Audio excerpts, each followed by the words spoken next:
Hoje estamos encerrando a série de mensagens sobre discipulado cristão. Vamos continuar de onde paramos semana passada, o tema Ampliando o Horizonte do Radar, acerca do discipulado. Mateus 28, 19, se você não trouxe sua Bíblia, você vai poder acompanhar na tela a maioria dos versículos. Portanto, ide, fazei discípulos de todas as nações, batizando-os em nome do Pai, do Filho e do Espírito Santo. Muito bem, nós vamos continuar dentro do tema que nós propomos na semana passada, ampliando o alcance do radar. Sempre que ouvimos falar de discipulado, nós, meio que no automático, associamos a novos convertidos. Achamos que discipulado sempre se aplica a novos convertidos. Mas disso nós já tratamos nas duas primeiras palestras, nas duas primeiras mensagens. E terça-feira passada nós começamos a ampliar o nosso olhar para além desse grupo, o grupo de novos convertidos.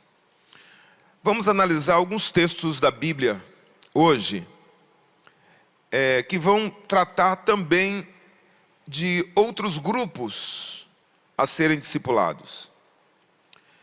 Versículos que vão tratar dessa tarefa de influenciar, de moldar pessoas, de ensinar pessoas, porque isso é discipular. E nós vamos ver que a nossa responsabilidade como igreja discipuladora, como discípulos comissionados a discipular. Quem foi comissionado por Cristo aqui para discipular? Amém? Esse ide diz respeito a todos nós. Ide fazer discípulos. Fomos comissionados. Vamos ver que o nosso compromisso é mais amplo. Envolve outros grupos de pessoas do nosso convívio. Além, claro, dos novos convertidos, que também nós vamos pincelar aqui. Eu acredito que existam outros grupos, além do que eu vou tratar. Mas eu me propus aqui a tratar de apenas quatro grupos. Formado por pessoas que estão em condições espirituais diferentes. Pessoas que estão no momento da vida diferente em relação à igreja também.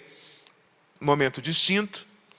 Mas sobre todos esses grupos, precisamos exercer alguma forma de influência, discipulá-los, como igreja e como discípulos de Jesus. Vamos relembrar aqui os dois primeiros grupos, que eu falei terça-feira passada, e vou aqui falar de novo, do primeiro grupo. O segundo foi novos convertidos, então eu não vou abordar muito, porque já tratei nas duas primeiras lições, repito.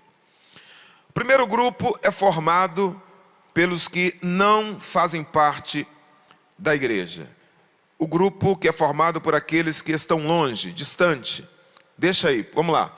Primeiro grupo, leia comigo. Aqueles que não fazem parte da igreja. O texto aplicado a este grupo é o texto que nós lemos, de Mateus 28, 19. Ide por todo mundo, fazei discípulos, ide fazer discípulos de todas as nações. Falei outro texto, batizando-os em nome do Pai, do Filho e do Espírito Santo. Um versículo que conecta as duas atividades da igreja ligadas aos de fora. A igreja, ela tem 3 missões. Quais são as 3 missões da igreja? Uma missão para com Deus. Qual é a nossa missão para com Deus? Adorá-lo.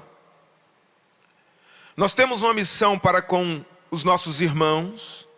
Qual é essa missão? Edificá-los. E nós temos uma missão para com os de fora, que é alcançá-los. E esse texto conecta essas duas atividades ligadas a essa missão da igreja, que é evangelizar e discipular. Ide e fazei discípulos. Veja que Jesus, ele não está dizendo aqui que nós devemos ficar dentro das quatro paredes, que Ele vai nos mandar os discípulos, né? Olha, meus servos, fiquem atentos aos pregadores e aos momentos do apelo. Quando vocês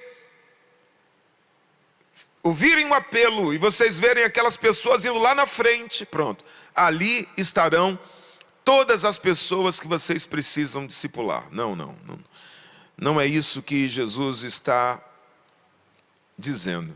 O versículo começa com duas palavras, né? Portanto, ide. Né? Como eu recebi todo o poder, eu estou enviando também vocês, eu estou dando poder a vocês para que vocês possam ir. Ide. Portanto, mova-se. Portanto, levante-se. Se chispa, dá no pé, né? Perna para que te quero. Vai lá. Saia do ambiente das quatro paredes. Saia do lugar que você se encontra e vá ao encontro dessas pessoas. É você quem tem que ir. Sou eu quem tenho que ir. Não são esse grupo, não são eles que vêm a mim. Sou eu que tenho que ir até eles. Isso fica claro, né?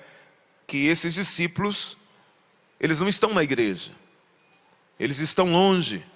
Eles estão fora, quiçá em outra nação, né? Por isso, fazei discípulos em todas as nações.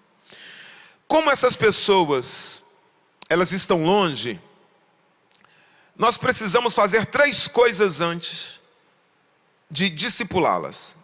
Há três coisas que precisam ser feitas. Lembre-se que discipulado é igual a relacionamento. Muito bem. Então, precisamos de três coisas antes, porque elas estão longe. Primeiro, precisamos nos aproximar dessas pessoas. Diga, aproximar-nos. Claro, né? Claro, precisamos.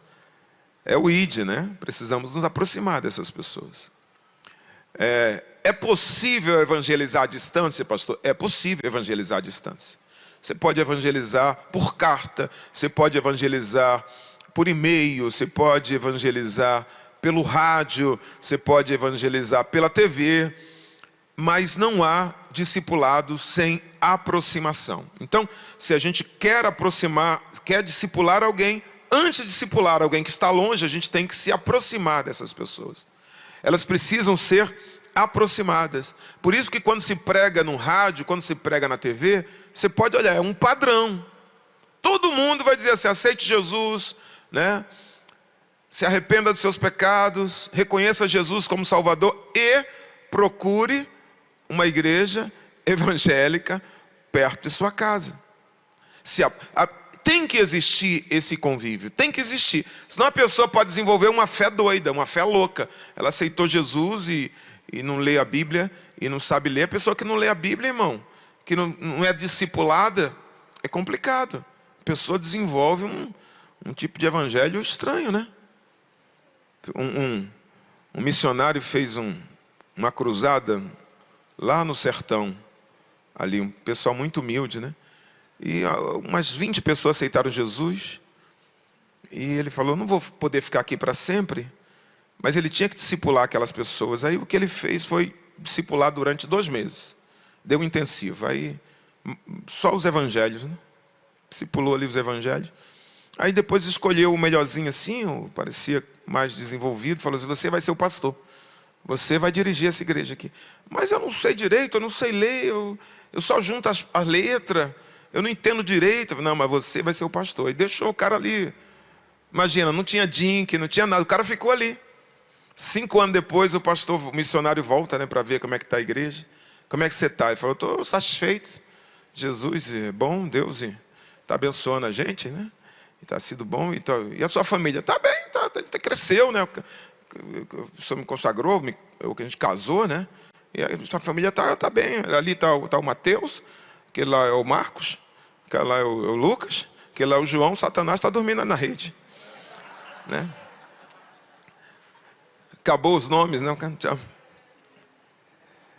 A pessoa tem que ser discipulada, ela tem que ser ensinada, e isso é possível por meio da aproximação. Segundo lugar, é preciso criar algum vínculo estratégico com a pessoa. Diga, criar vínculo. Criar vínculo. É o que Paulo nos ensina na primeira carta aos Coríntios, capítulo 9, a partir do versículo 19. Ele diz, sendo livre, fiz-me de escravo. Fiz-me de judeu para ganhar judeu. Fiz-me de fraco para ganhar os fracos. Tornei-me tudo para com todos, para de alguma forma salvar alguns. Pastor, isso não é falsidade? Não. Isto é aproximação estratégica. Isso é aproximação estratégica. Em terceiro lugar, com a ajuda do Espírito Santo, é preciso despertar o interesse dessa pessoa por Cristo. Diga, despertar o interesse. Então eu me aproximo, eu crio um vínculo estratégico e eu desperto o interesse. Pastor, como eu faço isso? Como eu desperto o interesse de alguém? Sempre com a ajuda do Espírito Santo. Sempre, sempre, sempre. Testemunhando. Diga, testemunhando. Com a sua vida, em primeiro lugar. Com a sua vida. E depois, se houver oportunidade, e o Espírito Santo vai lhe dar essa oportunidade com palavras. É assim que você desperta o interesse das pessoas. Você só convive. Você só se aproxima. Você cria um vínculo com a pessoa, entendeu? A pessoa gosta de futebol, a pessoa gosta daquela conversa, a pessoa gosta daquele restaurante, a pessoa gosta de atenção, a pessoa gosta de um presente. Você cria um vínculo, você ganha a simpatia da pessoa e você vai despertar o interesse nela por Jesus. Como? Com a sua vida. Com a sua paz, com o seu amor, com a sua valorização do outro, do ser humano. Isso vai despertar. A semente, ela não desperta interesse. O que é a semente? A Bíblia. O semeador saiu a semear e a semente caiu à beira do caminho. Jesus fala, a semente é a palavra. Diga, a semente é a palavra. A pessoa não crente, ela não tem interesse pela Bíblia. Você vai falar de Bíblia, mostrar que você decora muito versículo, ela não tem interesse. A semente não dará água na boca. Mas o fruto que você produz, o fruto sim.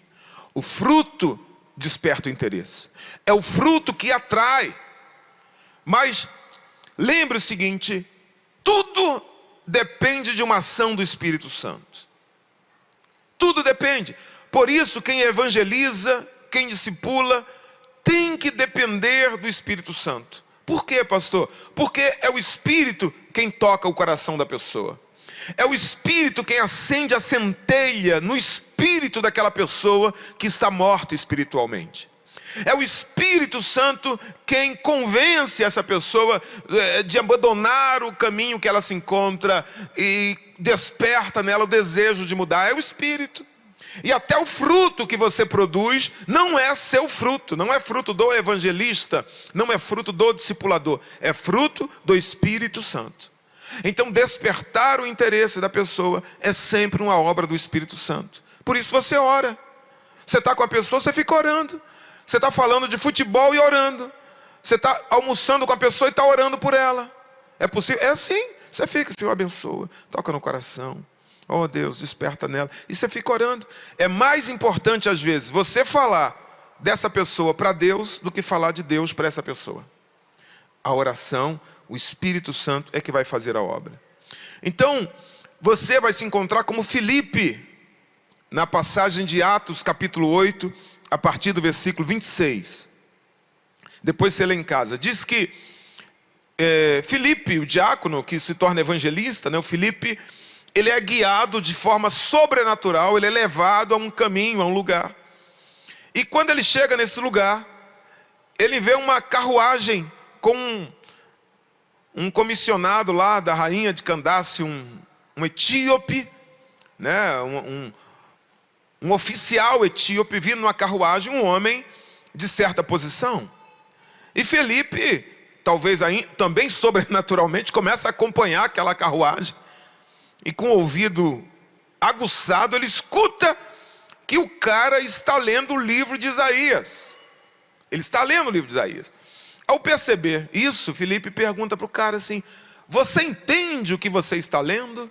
Né? Como ovelha muda, foi levado ao matadouro, o castigo que nos traz a paz estava sobre ele e tal. Fomos reputado, né? Como tal. Vai lendo lá Isaías. Você entende o que você está lendo? Aí o cara responde assim. O cara deve olhar para Filipe, né?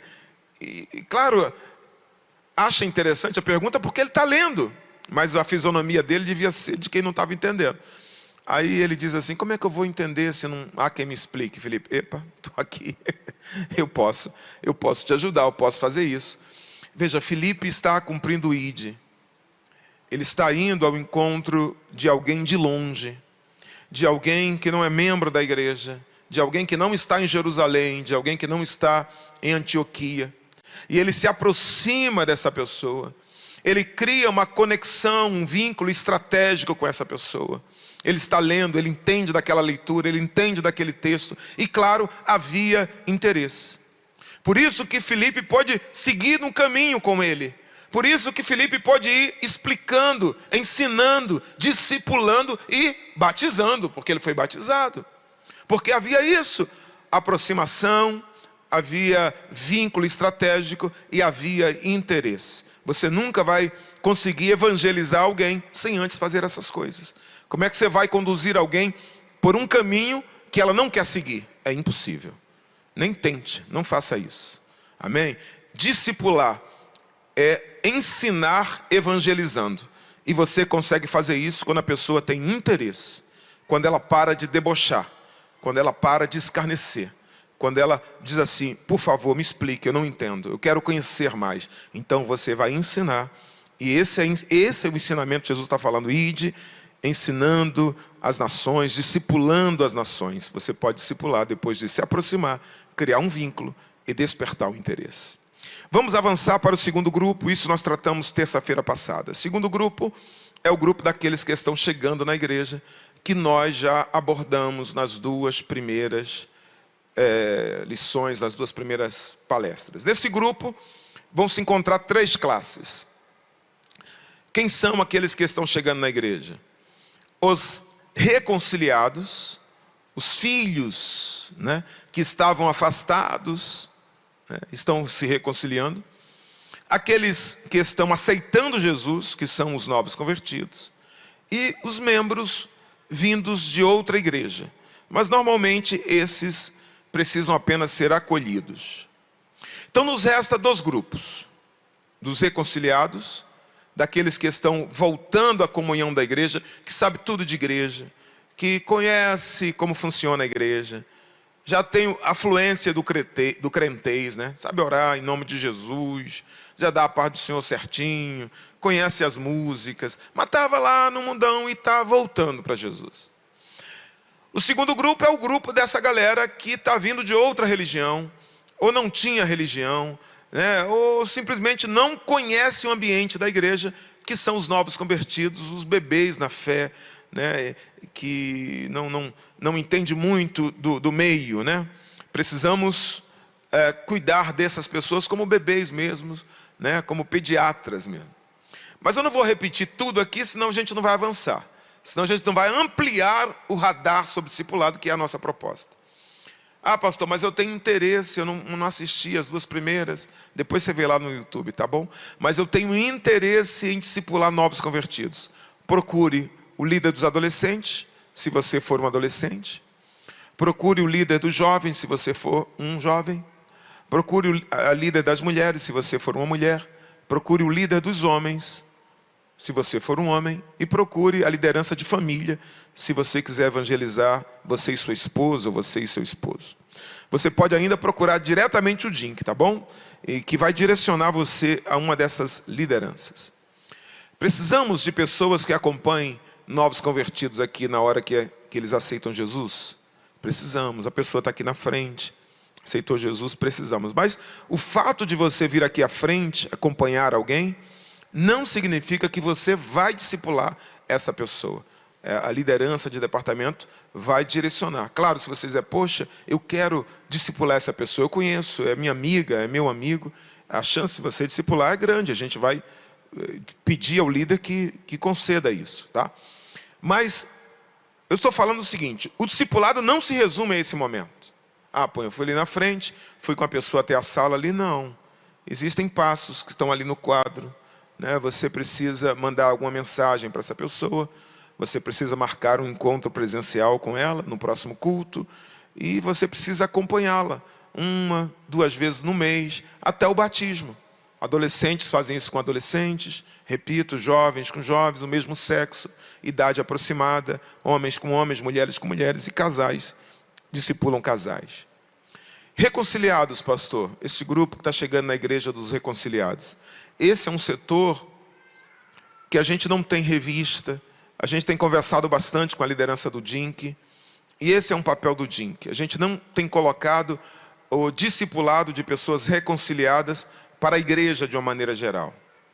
Porque às vezes a pessoa era obreira, era um obreiro, né?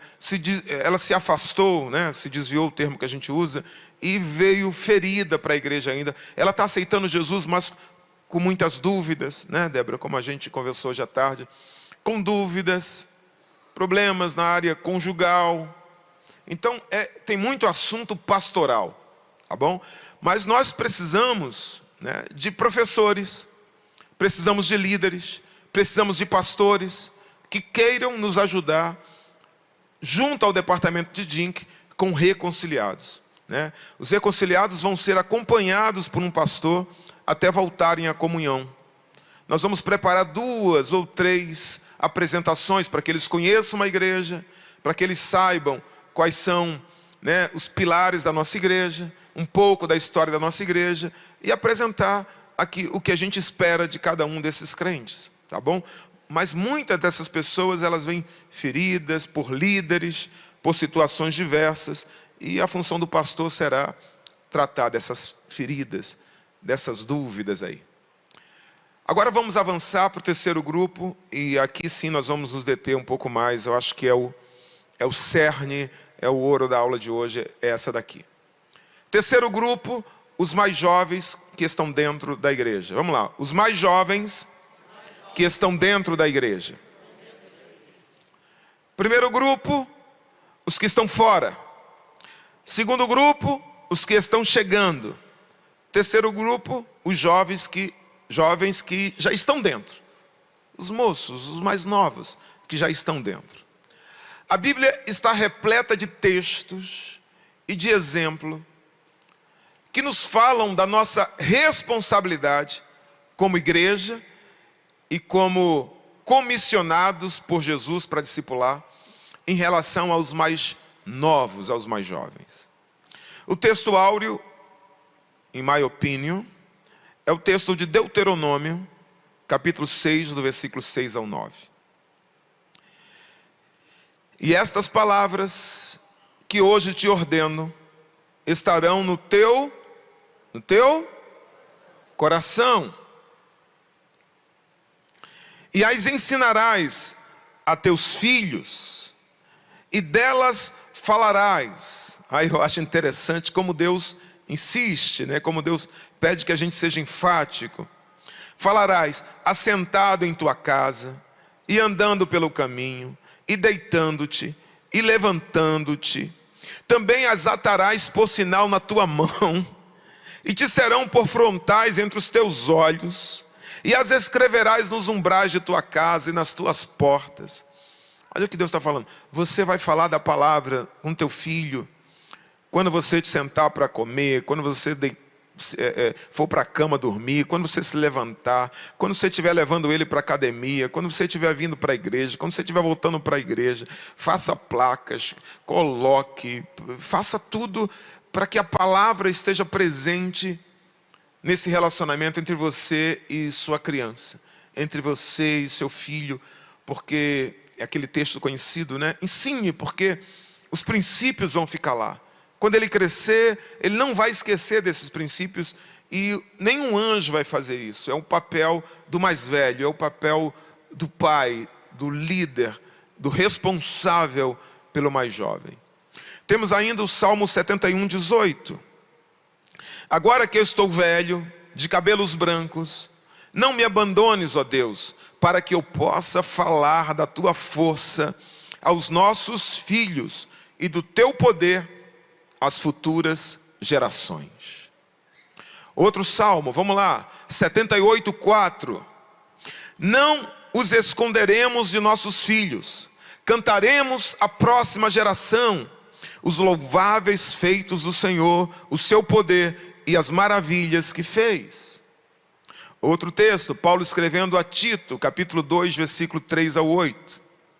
Semelhantemente, ensine as mulheres mais velhas a serem reverentes na sua maneira de viver, a não serem caluniadoras, nem escravizadas a muito vinho, mas a serem capazes de ensinar o que é bom. Assim poderão orientar as mulheres mais jovens a amarem seus maridos e seus filhos. Papel das mulheres mais experientes, ensinar as mais jovens a serem prudentes e puras, a estarem ocupadas em casa e a serem bondosas e sujeitas a seus próprios maridos, a fim de que a palavra de Deus não seja difamada. Da mesma maneira, Paulo está falando com Tito agora, encoraje os jovens a serem prudentes. Em tudo, seja você mesmo um exemplo para eles, ensine com seu exemplo, ensine os mais jovens com sua vida, fazendo boas obras. Em seu ensino, mostre integridade e seriedade. Use linguagem sadia, contra a qual nada se pode dizer, para que aqueles que se lhe opõem fiquem envergonhados por não terem nada de mal para dizer a nosso respeito. As Escrituras estão cheias de exemplos de pessoas que assumiram essa responsabilidade de falar às próximas gerações, de falar do amor de Deus, de apresentar o caráter de Deus, de falar sobre o que Deus fez na vida delas próprias e do que Deus pode fazer na vida das próximas gerações. Será que eu sou uma dessas pessoas? Será que você é uma dessas pessoas que entende que há uma responsabilidade sobre nós de formar a próxima geração, de moldar os mais jovens? Como Moisés caminhou com Josué, formou, ensinou Josué, e Josué foi lá, cheio do Espírito Santo, servo de Moisés, discipulado por Moisés, e conquistou a terra prometida. E o grande erro de Josué qual foi, pastor? Josué não discipulou ninguém. Ninguém seguiu a Josué. E porque ele não ensinou, toda uma geração, ou várias gerações sofreram por causa disso. 300 anos sob o período dos juízes, de pecado, de derrota, de afastamento, porque não havia um líder na nação. Juízes eram líderes pontuais que Deus levantava, não eram ministérios. Porque Josué não ensinou ninguém. Precisamos ser como Paulo, que dedicou o seu ministério a ensinar Marcos, a ensinar Timóteo, a ensinar Tito. Tem um grupo aqui de 20 jovens que a gente se reúne aqui, né, que eu tento dar um pouco de mim, sei lá, tem dia que a gente fala Bíblia, tem dia que conta história, conta uma piada, mas está perto. Jovens que amam o ministério, que querem ser usados por Deus, e nem todos serão usados no altar, mas querem ser comissionados para serem bênção na sua vida, ou ministerial ou profissional. Como Cristo, uns 3, pelo menos ali daqueles discípulos de Jesus, eram muito jovens, ou adolescentes, ou jovens assim, na casa de 20 e poucos anos. Alguns daqueles discípulos, como o próprio João, por exemplo. Ou como Lloyd, como Eunice, que está lá em 2ª carta de Paulo a Timóteo, capítulo 1, versículo 5. Olha o que Paulo diz sobre Lloyd e Eunice.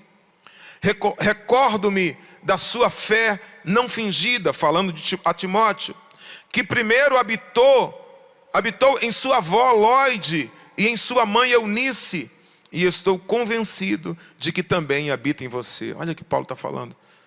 Você, Timóteo, é um moço cheio de fé. Mas isso não surgiu do nada. Não foi a Globo que implantou isso em você. Não foi a internet. Não veio por um acaso assim, caiu na sua cabeça. Não, você tinha uma avó que falava da Bíblia para você. Você tinha uma avó que inculcava fé em você. Você tinha uma mãe que falava de Deus para você. É isso que Paulo está falando. E essa fé que habita em você, habitava nelas. E elas transferiram isso. Qual o nome disso, pastor? Discipulado. Moldar, formar. Os mais jovens, irmãos, eles estão abertos ao aprendizado. Mais do que qualquer outro grupo. Mais do que qualquer outra pessoa. Quanto mais jovem, mais moldável será a mente. Eles são discípulos naturais. Estão abertos ao aprendizado, esperando ser conduzido. Mesmo aquele que pensa que sabe, ele sabe porque alguém influenciou ele a imaginar assim, a pensar assim. São influenciados, altamente influenciados. Porque é próprio da idade. É próprio da juventude. E é nosso papel como igreja discipuladora, é nosso papel como discípulos de Jesus, comissionados para discipular. É nosso papel discipular nossas crianças. É nosso papel discipular nossos pré-adolescentes. É nossa função, é nossa responsabilidade discipular os nossos adolescentes, os nossos jovens. É nosso papel. Tanto como pais, discipulando os nossos filhos, como igreja, como crentes, com experiência com Deus, com ministério, com vocação, discipular os mais jovens. Nós não podemos entregar, irmãos, entregar nossos filhos de mão beijada aos cuidados de professores ímpios. E supor que esses professores ímpios não vão influenciá-los. Pessoas que não têm temor de Deus, passam 5 a 6 horas por dia com os nossos filhos dentro de uma sala de aula. Eu li uma frase agora recentemente: nós não podemos mandar nossos filhos para Roma e estranhar quando eles voltarem romanos. Estão lá, são professores que não estão ensinando só matéria, não. Eles estão discipulando. Eles estão doutrinando. Enchendo os nossos filhos dos seus conceitos, dos seus valores. E nós, como pais, como igreja, vamos dizer o quê? Vamos lavar as mãos. Eu não fui chamado para trabalhar com adolescente, não. Eu não fui chamado para cuidar de pré-adolescente. Criança não é comigo. Aí nós, como pais, e eu vejo isso, passamos a semana inteira, porque os filhos estudam. Muitas famílias, eu vou dizer para você, eu acredito, sem exagerar, 8 em cada 10 famílias, de crentes, estou falando de crente, não abordam assuntos relacionados ao reino de Deus dentro de casa. Não conversam com seus filhos sobre Bíblia, sobre palavra de Deus. Não conversam durante a semana inteira. E domingo, diz para o menino: pode continuar dormindo. Não vá para a escola dominical, não. Eu não sei por que cargas d'água. Eu não consigo entender. Há um certo esforço para o menino aprender matemática. Há um certo esforço para ele aprender português. Aprender a Bíblia, não. Porque eu mesmo, pai, não quero ouvir. Porque eu mesmo, mãe, não quero ouvir. Então, deixa o menino dormir, tadinho. Acorda cedo para ir para a escola. Não, escola dominical, 9h30 é muito tarde. Não, vamos passear no parque. Agora, escute aqui o que eu vou falar. Por favor, pelo amor de Deus, não estranhe quando seus filhos estiverem apresentando comportamentos mundanos. Crianças, com músicas mundanas, dancinhas do TikTok, comportamento trazidos por desenhos japoneses que têm impregnado filosofias religiosas orientais.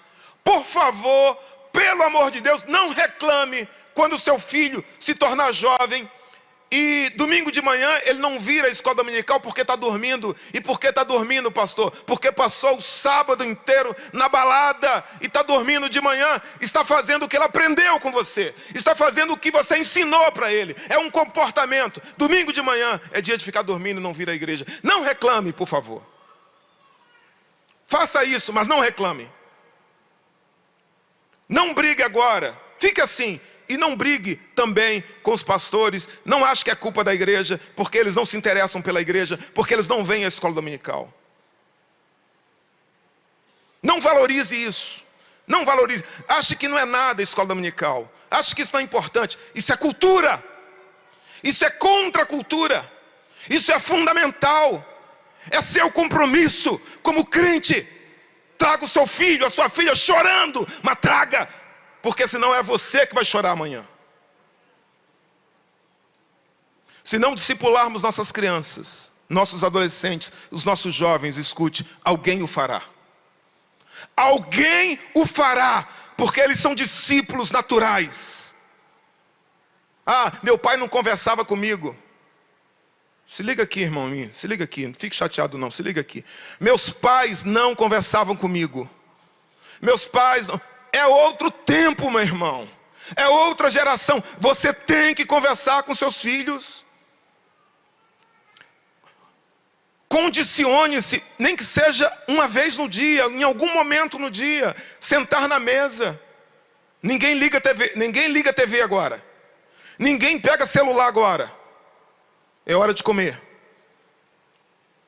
O que é que foi mais legal na escola hoje?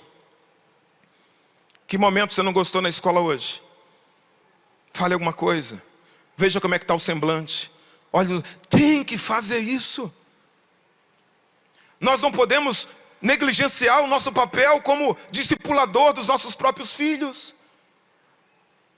E se fomos chamados a ensinar na igreja, se temos alguma vocação de Deus, não podemos negligenciar o nosso ministério.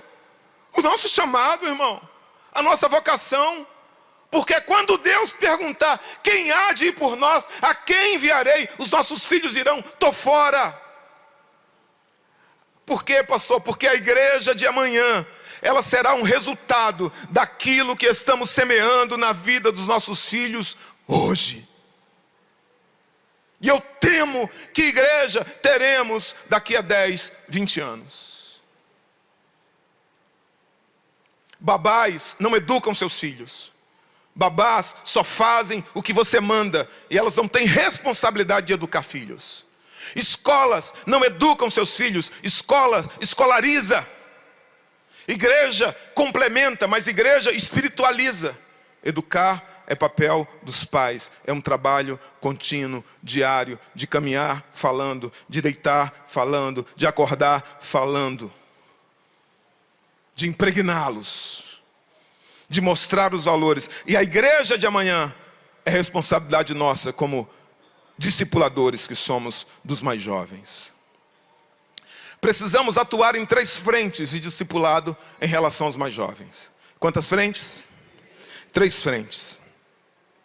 Primeira frente, precisamos dar bases bíblicas para que eles desenvolvam uma fé sólida. Diga, bases bíblicas. É nosso papel. Você conhece alguma coisa de Bíblia? Quantos anos você tem de crente, irmão? Se você tem 10 anos de crente, você tem condição de ensinar uma criança de 10 anos. Tem que ensinar, não é possível.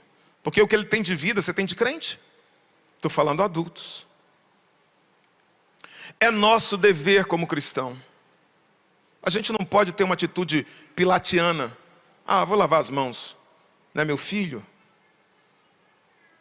É igual pum, né? Cada um só suporta os seus, né? Ministério, irmãos. Você pode fazer isso de 2 formas, isso aqui.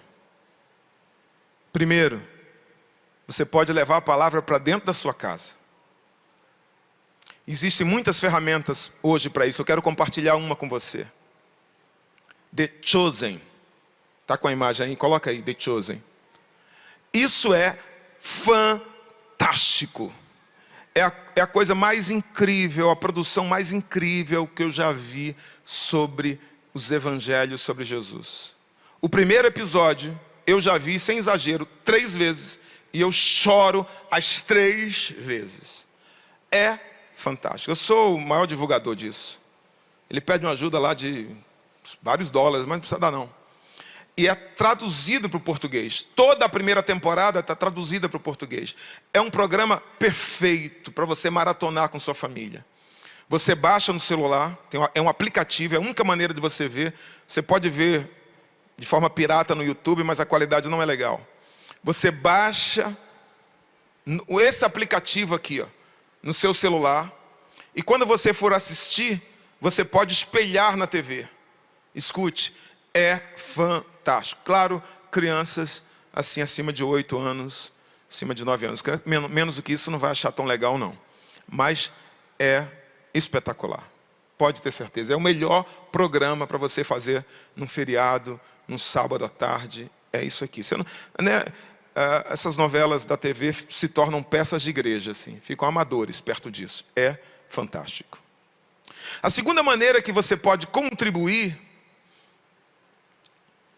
volta ao ponto, para desenvolver bases bíblicas nos mais jovens, uma fé sólida nos mais jovens, é envolvendo-se com os ministérios que cuidam dessas crianças, ou desses adolescentes, ou desses jovens. Envolvendo-se. Departamento de criança também é discipulado. Departamento de adolescente também é discipulado.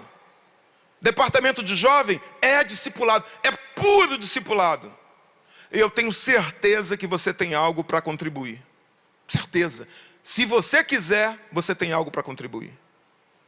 Você pode financiar alguma coisa, se você não tiver tempo. Então você tem recurso. Você pode fazer cachorro-quente. Você pode limpar o banheiro do departamento infantil. Você pode ficar ajudando, levando uma criança. Você pode recepcionar. Você pode trabalhar dando aula, fazendo cachorro-quente, no apoio, qualquer coisa. Baiano, como é que eu posso ajudar os adolescentes?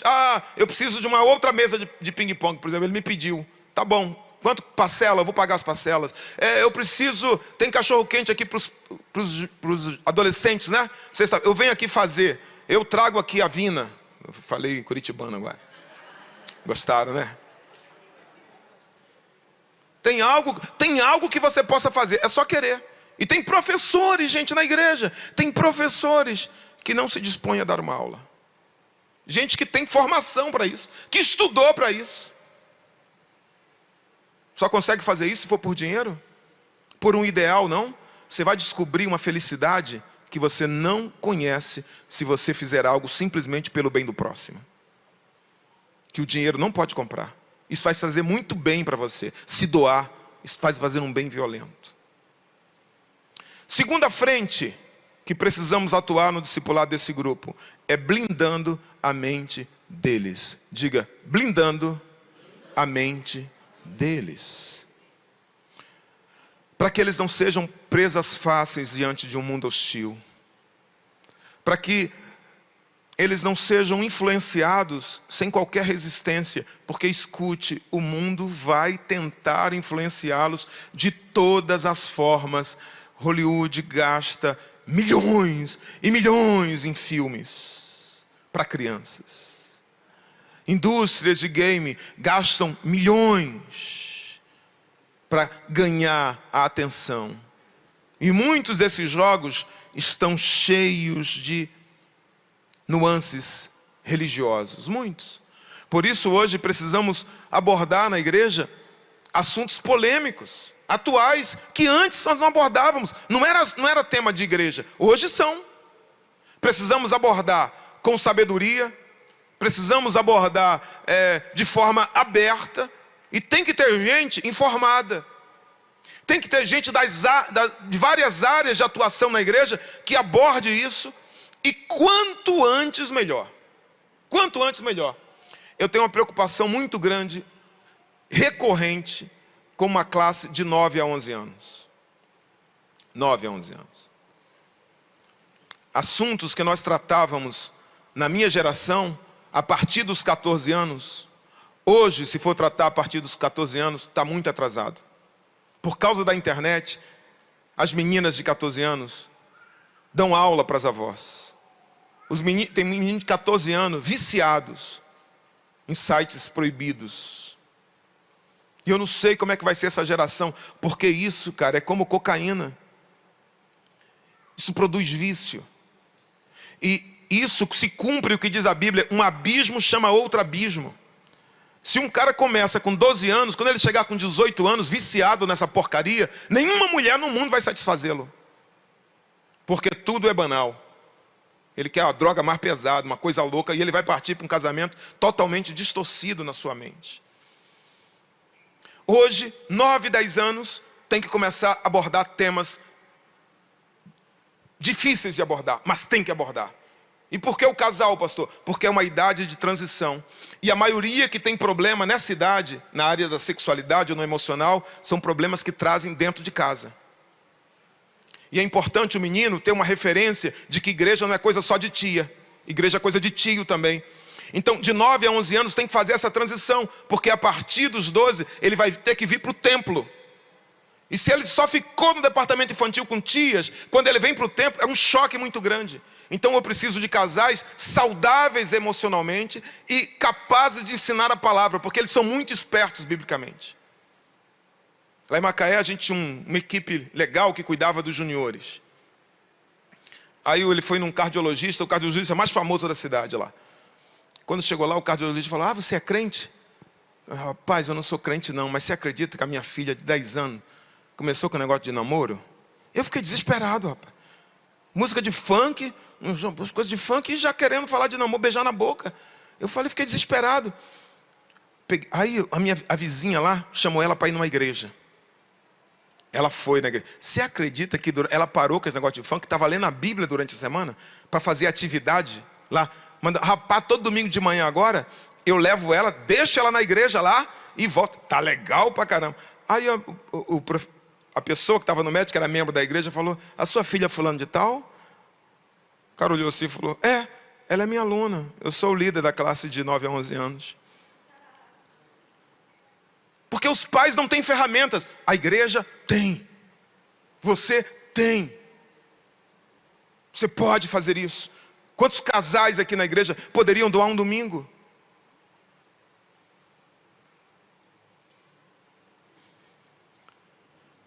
Quanto aos jovens, nós precisamos blindá-los para que quando eles entrem na faculdade, eles possam falar e ter opinião. Não é preconceito não, é ter conceito formado sobre os nossos valores, sobre aquilo que pregamos, sobre aquilo que defendemos. Não podemos mais colocar jovens, especialmente em faculdades públicas da área de humanas, e dizer assim: vão lá e continuem sendo crentes, voltam desviados. 6 meses lá, a cabeça está virada. Por quê? Porque, claro, estão 5 horas por dia ouvindo lá um ateu humanista, fã de Karl Marx, professores ativistas do movimento LGBT, KFC, LGXE, XY. É muita letra agora, sei lá, eu estou falando assim. Professoras feministas que defendem o aborto. A menina começa a voltar para casa e volta com essas ideias. Professores preconceituosos, porque são preconceituosos. Eu fiz direito na UFRJ, lá no Rio. E claro, eu ia, Rio de Janeiro é quente, eu ia de bermuda, né, chinelão, e assim para a sala de aula. Já dirigi igreja na época. Tinha 28 anos, 27 anos. Aí tinha um professor: a minha arma é minha caneta. Porque eu sou honesto. Eu sou honesto. Direito penal ou processo penal, não me lembro. Aquela sala tipo americana, aquelas que, tipo auditório, né? Meio circular assim, e lá embaixo, na plataforma. Porque a minha arma é minha caneta. Que eu sou honesto. Que não sei o quê, pipipi, popopó. 2 minutos depois, o cara falou: porque pai de santo e pastor é tudo ladrão. Aí eu levantei a mão. Babaca, né? Poderia responder um processo, a quantidade de testemunhas que eu tinha ali. Mas eu não só quis fazer, só levantei a mão. Pois não? Qual o seu nome? Eu falei: Jarmut. Pois não, Jarmut. Jarmur, que ele via TH, né? Falar Jarmur. Pois não, Jarmur. Eu falei, parabéns, professor, porque o senhor é honesto. Eu só queria dizer o seguinte, eu sou pastor e eu também sou honesto. Ele olhou para mim, muito bem, reverendo. Eu sei que você é honesto e não sabe o que falar. Perdeu o rumo, mudou de assunto. Tá bom, só isso. Professora, me lembra?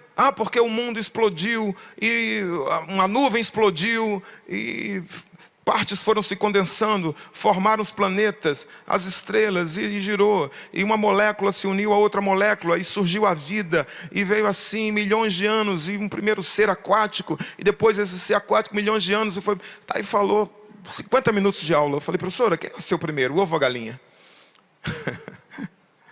É uma história. Foi a galinha. Mas ela não veio de um ovo? Não. Peraí, veio primeiro o ovo. Mas quem pôs o ovo? Aí ela, o que você quer dizer? Eu falei, professora, a senhora tem dificuldade de dizer que nasceu primeiro foi o ovo ou a galinha? É mais fácil, eu creio que Deus criou todas as coisas e tal. Dei a minha explicação lá. Aí a turma veio abaixo, cara, me lembro até hoje.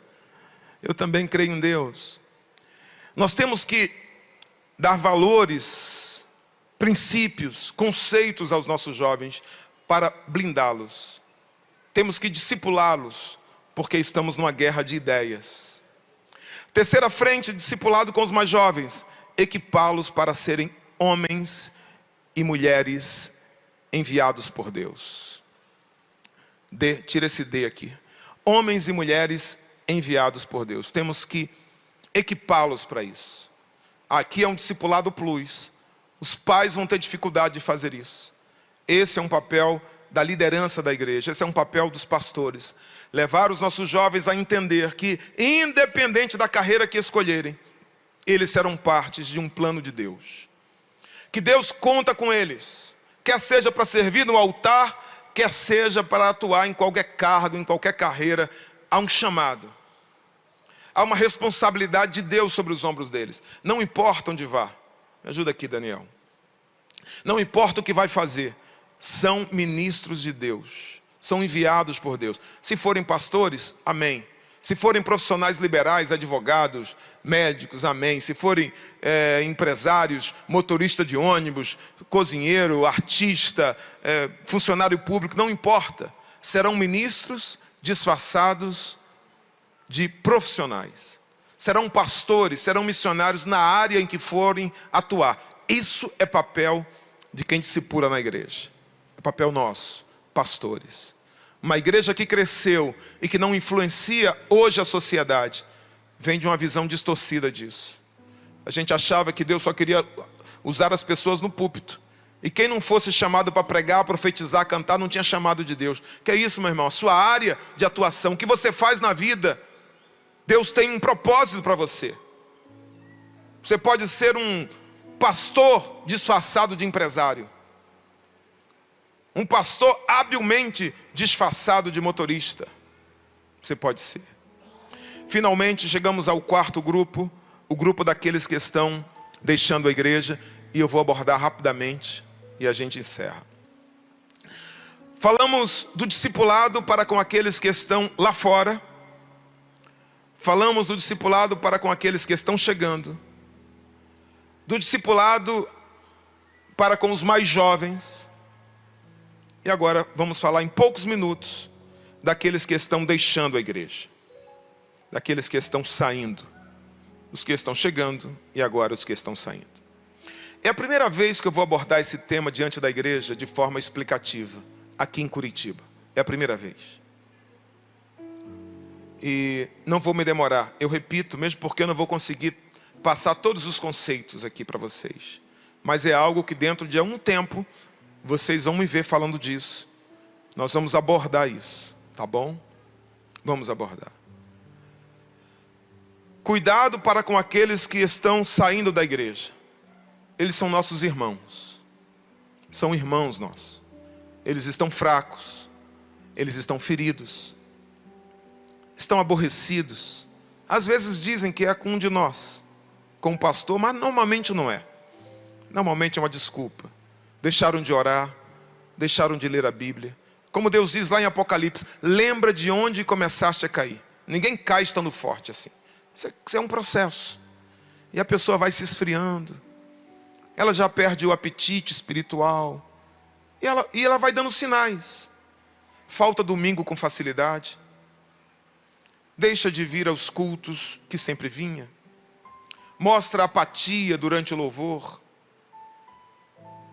Fica com pressa de terminar o culto. E quando termina já não conversa com ninguém. Faz dos seus melhores amigos pessoas que não são membros da igreja. Esses indícios começam a mostrar que essa pessoa não está bem. A igreja, ela deve ter uma porta de entrada bem cuidada. Ela deve ter uma porta de entrada que seja receptiva, acolhedora, por onde possa receber os novos membros. E quem cuida dessa porta de entrada, pastor? Diga, o DINC. É o DINC. O DINC, com a ajuda dos mega departamentos, né? Existem departamentos e existem alguns que são mega departamentos. Quais são os mega departamentos? Aqueles que abrangem toda a membresia. Adolescentes. Todos os adolescentes, em tese, estão dentro do grupo dos adolescentes. Os jovens. Todos os jovens estão dentro do grupo de jovens. São departamentos que têm cultos. Com faixa etária. As mulheres. Os homens. Todo você é um homem, potencialmente você pertence ao departamento de homem. Pode fazer outra coisa em outro departamento. Pode cantar, pregar, profetizar, sapatear, ter visão. Mas você pertence ao departamento de homem. A mulher pertence ao departamento de mulher. Todos os casais pertencem ao departamento de família. Então esses 5 são mega departamentos. E eles cuidam da porta de chegada, da porta de entrada. Junto com o DINC. Porque todos os membros pertencem a uma dessas faixas etárias ou dessa condição. Mas e a porta de saída, pastor? Como fica? A porta por onde se sai da igreja. A porta por onde se deixa a igreja. Quem está cuidando? Essa é uma preocupação que precisamos ter como igreja. Perceber quem está nos deixando. Perceber a ausência. Comunicar a ausência. Criar ferramentas para que essa pessoa seja percebida, seja contactada.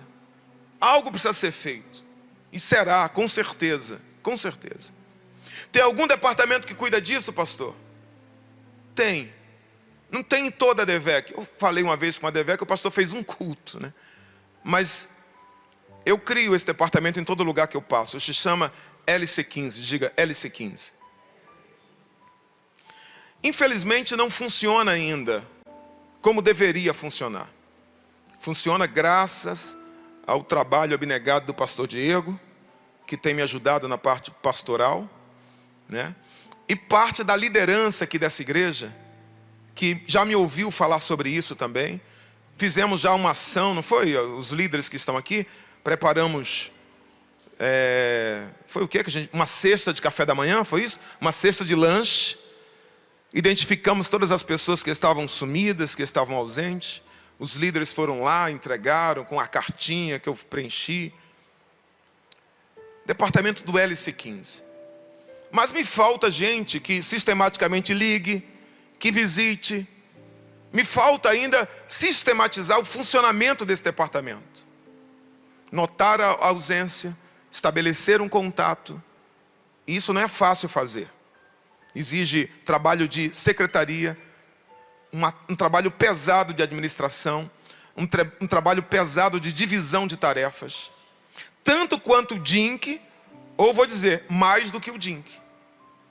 A ideia é que a igreja não seja como uma rodoviária, que a porta de entrada é do mesmo tamanho da porta de saída. E tem igreja assim. E eu não gostaria que a igreja que eu sou pastor fosse assim. LC15 é a abreviatura de Lucas capítulo 15. É um slogan, LC15 tudo maiúsculo, mas é Lucas 15. O capítulo que trata de 3 parábolas de Jesus. Da ovelha que se perdeu e foi procurada e achada. Da parábola que se perdeu, da moeda que se perdeu e foi achada. Do filho que se perdeu e foi reencontrado e voltou à casa do pai. Essa passagem serve de inspiração para que a gente aborde esse assunto de ovelhas que estão afastadas, de moedas que estão perdidas, às vezes dentro da igreja, perto da gente, mas estão perdidas. A gente não acha mais, não atende telefone, não vem nas atividades, não vai no futebol, não vai nas programações. Você posta alguma coisa no grupo, ele nunca curte. Nunca curte. Você fala, ele não te responde. Né? Filhos que precisam voltar. Como eu posso ajudar, pastor? De duas formas. Primeiro, indo ao encontro dessa pessoa e estendendo a mão. Você conhece? Você sentiu a falta? É do teu relacionamento? Você tem o telefone? Você sabe onde mora? Então, é a você que Deus quer usar. É você, irmão. Isso é igreja. Isso é igreja. Eu me importo com meu irmão. Isso é ser corpo. Isso é pertencer a um sistema. Um corpo é formado por órgãos que estão dentro de um sistema. O estômago percebe a ausência do esôfago. Mais do que qualquer outro órgão. Está perto, está junto. E se eu percebo a ausência, é meu papel como crente ligar. Como é que você está? Vamos marcar um café? Ore por essa. Antes de ligar, o que é que você faz? Estou falando o que é que eu faço. Eu oro pela pessoa. Senhor, que ela atenda. Que seja um bom momento. Envia o teu anjo. Cuida dessa pessoa. O teu Espírito toca nela. Me ajuda, eu vou ligar para ela, Espírito Santo. Me dá as palavras certas. Quando a pessoa entende, atende, né? Ô, seu sumido, que não sei o que. A pessoa vacilão. Não. Rapaz, isso é importante, cara. Como é que você está? Né? Eu te amo, você faz falta. Sentimos tua falta. Pastor, é meu papel arrastar a pessoa para a igreja de novo? Não. Você não pode fazer isso, não é Espírito Santo.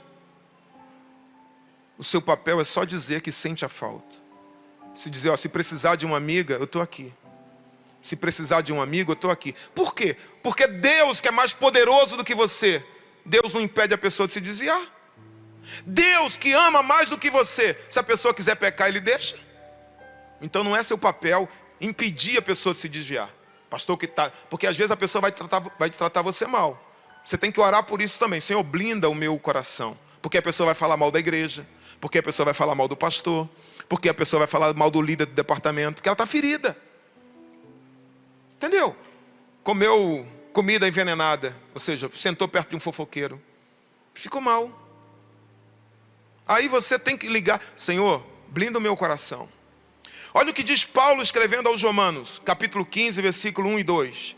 Nós que somos fortes, devemos suportar a fraqueza dos fracos. Diga, suportar. Suportar, irmão, é servir de suporte. Servir de escora, de apoio. O fraco está caindo, você escora. Aí ele cai para o outro lado, você escora. Isso é servir de suporte aos mais fracos. E não agradar a nós mesmos. Cada um de nós deve agradar o seu próximo para o bem dele, a fim de, diga, edificá-lo, sustentá-lo, erguê-lo. Nós não podemos ser crente como Caim. Caim, Deus pergunta a Caim, Caim, cadê seu irmão? Ele fala, eu não sou cuidador do meu irmão. Mas nós não somos Caim, amém? Nós temos responsabilidade como irmão. Nós não matamos irmãos, nós edificamos, nós cuidamos, nós ajudamos o fraco, nós servimos de suporte, nós discipulamos essas pessoas. Não é bem assim? Não é desse jeito? Ouça, ouvir faz bem. Segundo lugar, pastor, o que eu posso fazer? Você pode comunicar a ausência. Por que você pode? Eu não quero ligar para ninguém não, pastor. Eu não quero visitar ninguém. Tudo bem, eu compreendo. Você não tem tempo, você não tem amor suficiente. Eu compreendo. Eu já falei com esse cara demais, já falei com ela demais. Mas se você pode comunicar, isso você pode. Comunique a gente. Por favor,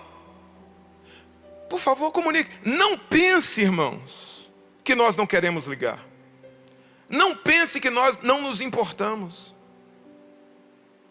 Eu estou aqui no hospital há 5 dias, ninguém veio me visitar, ninguém me ligou. Irmão, tenha misericórdia de mim e do pastor Diego. Tenha misericórdia da gente, irmãos. A gente é ser humano, irmão. Primeiro temos nossos próprios problemas.